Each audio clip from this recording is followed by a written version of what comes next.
In this video, we're going to show you how to replace the rear hatch lift support on your Nissan Rogue located on the back side of your hatch. Now, if you're replacing these here, it's probably because one of these pistons is weak and the hatch keeps falling down. You want to use a broomstick or some sort of brace, or maybe you have an extra hand holding that hatch up while you remove these. Use a small flathead screwdriver. Go into the clip right here. You're going to gently pry outward. This is going to release this clip, which locks this into place. Pop that off. You're going to go ahead and do the same for the bottom side. Put the flathead screwdriver in, pry out on the clip.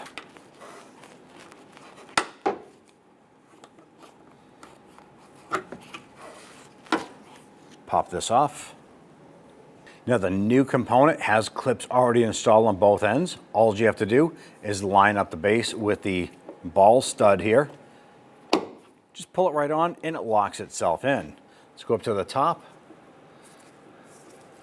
You just need to rotate the piston end here so that it lines up here. You can lift up on that hatch a little bit, line it up, snap it into place. You're going to go ahead and repeat for the other side. When only the best will do, demand TRQ. The only company that lets you view before you do.